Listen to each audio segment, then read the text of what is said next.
Hello students, मैं हूं अभिषेक खंडेलवाल और स्वागत करता हूं आपका नियोज एजुकेशन चैनल पे। दोस्तों, आज हम लोग जो वीडियो लेके आए हैं वो है क्लास 10th के लिए।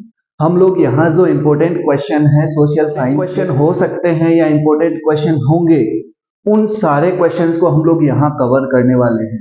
हम लोग इनको अलग अलग पार्ट के अंदर कवर करने वाले हैं और सारे जो इम्पोर्टेंट क्वेश्चंस हैं उनको विथ आंसर हम लोग यहाँ कंप्लीट करने वाले हैं। तो दोस्तों, अगर अभी तक आप लोगों ने चैनल को सब्सक्राइब नहीं किया है तो सबसे पहले चैनल को सब्सक्राइब कर ले और बेल आइकन को प्रेस कर दे, ताकि जैसे ही वीडियो अपलोड हो तो आप लोगों के पास नोटिफिकेशन आ जाए। दोस्तों, हमेशा एक बात याद रखना कि आपको क्या आता है इसके कभी आपको नंबर नहीं मिलेंगे। एग्जामिनर आपको जो नंबर देगा, आप क्या लिखते हो उस चीज के एग्जामिनर आप लोगों को नंबर देगा। तो इसी चीज को कंसीडर करते हुए मैं आप लोगों के लिए सीरीज लेके आया हूं, जिसमें हम लोग जितने भी इंपॉर्टेंट क्वेश्चंस है विथ आंसर हम लोग यहाँ कवर करने वाले हैं। तो हम लोग स्टार्ट करते हैं हमारे जो आज के क्वेश्चंस है उनको।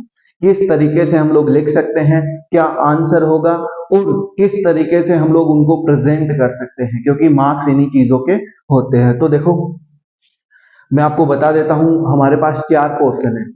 एक जो आपकी एसएसटी है, उस एसएसटी के अंदर आपके 4 पोर्शन है। इकोनॉमिक्स, फिर हिस्ट्री, फिर सिविक्स और जियोग्राफी। तो हमारा जो शेड्यूल रहेगा उस शेड्यूल के अकॉर्डिंग हमारे जो अलग अलग वीडियो के पार्ट आएंगे, उन पार्ट के अंदर सबसे पहले हम लोग इकोनॉमिक्स के जितने भी इंपॉर्टेंट क्वेश्चन है विद आंसर कवर करेंगे। उसके बाद हम लोग ज्योग्राफी के जितने क्वेश्चंस हैं उनको कवर करेंगे, फिर सिविक्स के क्वेश्चंस को कवर करेंगे और फिर हिस्ट्री के क्वेश्चंस को कवर करेंगे। तो हम लोग इस तरीके से सारे जितने इंपॉर्टेंट क्वेश्चन है विद आंसर, ताकि आप लोगों को ज्यादा से ज्यादा मार्क्स मिले। तो दोस्तों, हम लोग स्टार्ट करते हैं हमारा question number 1। What is development? Question है व्हाट इज डेवलपमेंट, कि आखिर डेवलपमेंट है क्या। देखो, डेवलपमेंट आपका जो लिखने का तरीका है वो इस तरीके से रहेगा कि सबसे पहले देखो डेवलपमेंट। अब डेवलपमेंट है क्या? It is a process. देखो, इस प्रोसेस का मतलब है जो कंटिन्यूअसली चलती रहती है, दैट इज प्रोसेस। तो जो डेवलपमेंट है वो क्या है? प्रोसेस। इन विच पर कैपिटा इनकम इंक्रीजेस, जहां पर कैपिटा इनकम क्या होती है? इंक्रीज होती रहती है। And inequality, poverty and illiteracy reduces. और क्या रिड्यूस होती है? इनइक्वालिटी, पॉवर्टी और जो इलिटरेसी है वो आपकी कम होती रहती है। Instead of the economic life and living standard of people improves. इसका ये मतलब हुआ कि जो इकोनॉमिक लाइफ है और जो लिविंग स्टैंडर्ड है लोगों का वो इंप्रूव होता है। आई होप आप लोगों को डेवलपमेंट की जो डेफिनेशन है वो समझ में आ गई होगी। देखो, डेवलपमेंट एक प्रोसेस है। किस चीज की प्रोसेस है? जहां पर कैपिटा इनकम इंक्रीज होती है और क्या डिक्रीज होती है? इनइक्वालिटी, पॉवर्टी और इलिटरेसी ये रिड्यूस होती है। साथ ही साथ जो इकोनॉमिक लाइफ है और जो लिविंग स्टैंडर्ड है लोगों का वो क्या होता है? इंप्रूव होता। आई होप आप लोगों को डेफिनेशन समझ में आ गई होगी और किस तरीके से लिखा जाएगा ये भी समझ में आ गया होगा।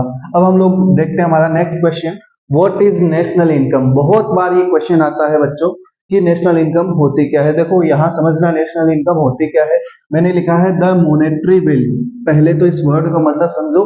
मॉनेटरी वैल्यू दैट मींस हम लोग किसी चीज को मनी के अंदर डिफाइन कर पाए, that is monetary value of all final goods and services. Important यहां है कि यहां जो गुड्स है वो फाइनल गुड्स एंड सर्विसेज को हम लोग इंक्लूड करते हैं। जब भी नेशनल इनकम की कैलकुलेशन होती है हमेशा फाइनल गुड्स एंड सर्विसेज को इंक्लूड किया जाता है, ना कि इंटरमीडिएट गुड्स। ये बहुत बार क्वेश्चन आ जाता है यहां से भी कि हम लोग जो नेशनल इनकम है उसकी कैलकुलेशन में कौन सी गुड्स या सर्विसेज को इंक्लूड करते हैं। तो आंसर आपका क्या रहेगा? Final goods and services. Produced in A definite period, मतलब मॉनेटरी वैल्यू किसकी? मॉनेटरी वैल्यू जो भी फाइनल गुड्स और सर्विसेज प्रोडक्शन हुआ है एक डेफिनिट पीरियड के अंदर, और वो डेफिनिट पीरियड हमारा कहलाता है फाइनेंशियल ईयर। और जो फाइनेंशियल ईयर है वो हमारा स्टार्ट होता है 1 अप्रैल से और 31 मार्च। ठीक है। इन एन इकोनॉमी, एक इकोनॉमी के अंदर is known as national income, उसे हम लोग क्या कहते हैं? National income. देखो, अगर मैं सीधी सी लैंग्वेज में कहूँ कि एक इकोनॉमी के अंदर जितने भी आपके फाइनल गुड्स और सर्विसेज का प्रोडक्शन होता है, उनकी जो मॉनेटरी वैल्यू है एक डेफिनेट पीरियड के अंदर, तो उसको हम लोग क्या कहते हैं, नेशनल इनकम।